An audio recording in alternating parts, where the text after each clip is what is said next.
সারা দেশে বিএনপির এক শ্রেণীর নেতাকর্মীরা কেন নিজেদের মধ্যে বিরোধে জড়িয়ে পড়ছে?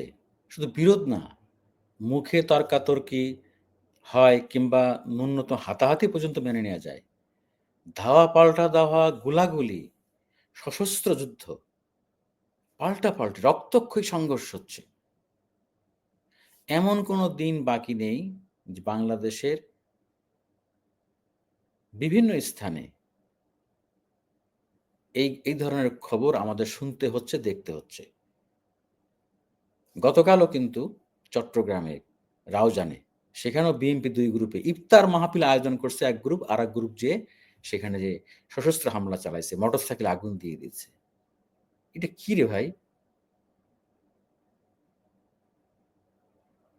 এরকম দেখবেন যে গত ২-৩ মাস থেকে লাগাতার এছাড়া বিএনপির এক শ্রেণীর নেতাকর্মীদের বিরুদ্ধে চাঁদাবাজি, দখল বাণিজ্যের অভিযোগ তো আছেই। কেন ভাই? আপনাদের শিক্ষা হয় নাই? গত ১৬ টা বছর যা আপনারা এই যে আ ঘর ছাড়া ছিলেন, বাড়ি ছাড়া ছিলেন, জেল খাটছেন, জুলুম সহ্য করছেন। আপনাদের কতভাবে আপনারা ক্ষতিগ্রস্ত হয়েছেন। তাহলে আপনারা কবে শিখবেন? ২৪ এর গণঅভ্যুত্থানের মধ্য দিয়ে যদি আপনাদের শিক্ষা না হয়, শেখ হাসিনার রেজিমে আপনারা যেভাবে অত্যাচারিত, নিপীড়িত, নির্যাতিত হয়েছেন, হামলা মামলার শিকার হয়েছেন, একেকজনের বিরুদ্ধে শত, শত মিথ্যা মামলা হইছে। হইছে না? তাহলে সেই বিএনপির আমরা আজকে কি চেহারা দেখছি, কি হাল? এ পর্যন্ত ৩,০০০ এর উপরে বহিষ্কার করা হয়েছে। নানান ঘটনায়, নানা অঘটনে। আর কত বহিষ্কার করলে আপনারা ভালো হবেন? এইটা করে আপনারা বিএনপির ক্ষতি করতেছেন। জিয়াউর রহমানের শহীদ প্রেসিডেন্ট জিয়াউর রহমানের দলের ইমেজ নষ্ট করছেন। যে আপসহীন নেত্রী খালেদা জিয়ার দলের ইমেজ নষ্ট করছেন এবং আপনাদের এখন যে অ্যাক্টিং চেয়ারম্যান তারেক রহমান, সরাসরি তার ইমেজ নষ্ট, তার কমান্ড আপনারা অমান্য করছেন। তো আপনাদের দলে থাকার দরকারটা কি? আজ থেকে মনে হয় ১-২ মাস আগে তারেক রহমানের একটি বক্তব্য শুনেছিলাম যে, "দুষ্ট বলদের চেয়ে শূন্য গোল অনেক ভালো।" ঠিকই তো। আমি মনে করি যে এত বড় একটা রাজনৈতিক সংগঠন, সারা বাংলাদেশ এখন গ্রাম পর্যন্ত। অনেকে হয়তো আমার সাথে একমত পোষণ করবে না। বলবেন যে এত বড় দল, একটু আধটু তো হইতেই পারে। না, এই ধরনের ঘটনা হবে কেন? গুলাগুলি হইতে পারে। হাতাহাতি পর্যন্ত মেনে নেয়া যায়।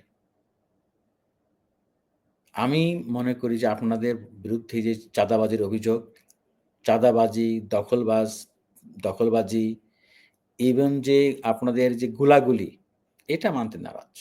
রক্তক্ষয়ী সংঘর্ষ মানতে নারাজ। আমার কেন জানি মনে হয় এটা কি স্যাবোটাজ? বিএনপির মধ্যে কি এমন কিছু লোক ঢুকছে যারা স্যাবোটাজ করছে? ভাই বুঝতে পারছেন না কিন্তু আমি প্রায় বলছি কিন্তু মার্কা দেখে ভোট মানুষ এবার নাও দিতে পারে। ডিসেম্বরে ধরে নিলাম নির্বাচন। এখনো কিন্তু বাকি কিন্তু প্রায় ৭-৮ মাস। যে হাল হকিকত আপনারা করতেছেন সারা দেশব্যাপী বিএনপির লোকজন, আপনাদের কিন্তু ভোট কমতেছে।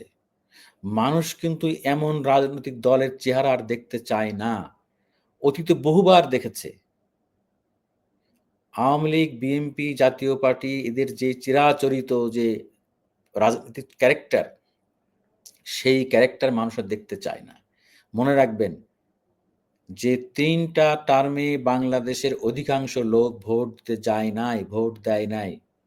ভোটের বাইরে রয়ে গেছে কোটি, কোটি মানুষ। তারা কিন্তু এবার ভোট দিবে। প্রার্থী দেখে ভোট দিবে।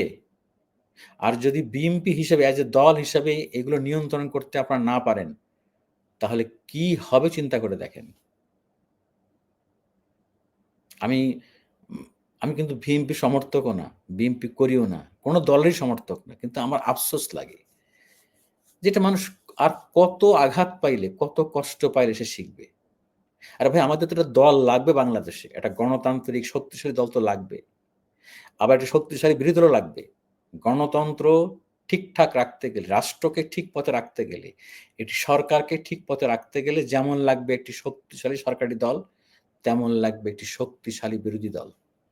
এবং লাগবে একটি দল, মত নিরপেক্ষ সর্বজন গ্রহণযোগ্য একটি সিভিল সোসাইটি, ইভিল সোসাইটি না। এখন তো সিভিলের নামে ইভিল যুক্ত হয়েছে বেশি। দলবাজ, মতলববাজ সিভিল সোসাইটি আমরা চাই না। আমরা চাই একটি সমাজ ধরে রাখার জন্য, সমাজকে ঠিক পথে রাখার জন্য একটি শক্তিশালী, সৎ, যোগ্য, ইমেজ সম্পন্ন নাগরিক সমাজ, সিভিল সোসাইটি। তাহলে কি লাগবে আমাদের? শক্তিশালী সরকারি দল, শক্তিশালী বিরোধী দল, ইমেজ সম্পন্ন শক্তিশালী নাগরিক কমিটি, সিভিল সোসাইটি লাগবে, নাগরিক সমাজ লাগবে। আর একটা জিনিস লাগবে, যেটা প্রায় বলি, আমি শুরু থেকে বলি, দল মত নিরপেক্ষ অরাজনৈতিক গণমাধ্যম কর্মী, অরাজনৈতিক সাংবাদিক। সাংবাদিকরা কোনো অবস্থাতেই দলবাজি, ধান্দাবাজি করতে পারবে না। বিশেষ করে রাজনীতি মুক্ত হতে হবে সাংবাদিকদের। সাংবাদিকরা যদি রাজনীতি মুক্ত না হতে পারে, তাহলে দেশ ঠিক হবে না, কোনোদিন ঠিক হবে না। এই যে এখন দেখেন যে বিএনপির বিরুদ্ধে নিউজ লিখলে, মানে এই যে বিএনপির বিরুদ্ধে বলতে সব ঘটনার নিউজ লিখলে আর সাংবাদিকদের মধ্যে আর একটা গ্রুপ এসে বলে, ভাই আপনারা এইসব কেন লিখতেছেন, বিএনপির ক্ষতি করতেছেন। আরে ভাই, আমরা কি বিএনপির এজেন্ডা বাস্তবায়ন করতে আসছি? আমরা একটা পত্রিকা সাংবাদিক। আরে ভাই, আমরা বিএনপির বিরুদ্ধে না, বিএনপির এই সমস্ত দুষ্ট প্রকৃতির নেতা কর্মীদের বিরুদ্ধে যে সমস্ত অভিযোগ উত্থাপিত হচ্ছে, সব ঘটনা আমরা যত লিখব তত বিএনপির উপকার হবে। কেউ শিখাইতেছে মিডিয়া ট্রায়াল না। অবশ্যই আমি বিএনপির বিরুদ্ধে প্রপাগান্ডা করা, গুজব ছড়ানো, এটার বিরুদ্ধে।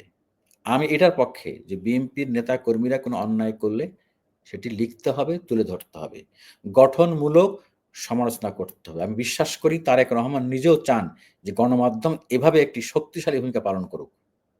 নিশ্চয়ই চান, এবং আমি বিশ্বাস করতে চাই উনি চান। যাই হোক, ভিডিওটা লম্বা করব না। এখন ইফতারি একেবারেই কাছাকাছি সময়ে আমি শেষ করছি এটাই বলে, বিএনপির খতিয়ে দেখতে হবে যে এরা কারা, এরা কি স্যাবোটাজ করছে বিএনপিতে, এদেরকে চিহ্নিত করেন এবং চিরতরে বিএনপির মধ্যে এই সমস্ত হানাহানি, মারামারি, কাটাকাটি, গোলাগুলি প্লিজ স্টপ, বন্ধ করেন। না হলে দল হিসেবে আপনাদের অনেক ক্ষতি হচ্ছে। আমাদের দোষ দিয়ে লাভ নাই। যা দেখব আমরা তো বলবো। আল্লাহ হাফেজ।